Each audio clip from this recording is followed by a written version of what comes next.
কিয়ামতের দিন আকাশ হঠাৎই ফেটে যাবে। সূর্য এত কাছে নেমে আসবে যে মানুষের মাথার মগজ ফুটে উঠবে আগুনের মতো। পৃথিবী কেঁপে উঠবে, সমুদ্র উথাল পাথাল হয়ে জ্বলন্ত আগুনে পরিণত হবে।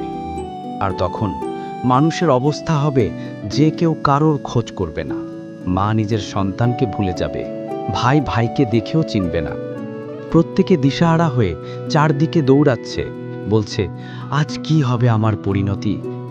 যারা আল্লাহর জান্নাতি বান্দা তাদের মুখ হবে উজ্জ্বল, কারণ তারা আল্লাহর প্রতি ধৈর্য ধরেছিল, নামাজে স্থির ছিল।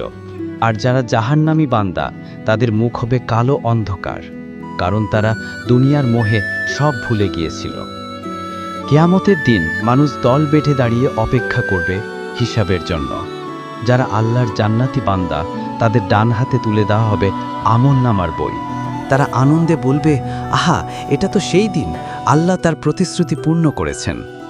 আর যারা জাহান্নামী বান্দা তাদের বাম হাতে তুলে দেওয়া হবে আমলনামার বই। তখন তারা চিৎকার করে বলবে, হায় আফসোস, যদি আমি আজকে দিনটির জন্য আল্লাহর কিছু আমল করে রাখতাম। এ যেন এমন একদিন যেদিনে দুনিয়ার সব অহংকার, সব শক্তি, সব সম্পদ অর্থহীন হয়ে যাবে। বাকি থাকবে শুধু একটাই জিনিস, কেমন ছিল মানুষের আমল, কেমন ছিল মানুষের আখলাক। তাই আমাদের ঈমান ও আখলাক ঠিক রাখতে হবে এবং আল্লাহর কৃতজ্ঞতা স্বীকার করতে হবে।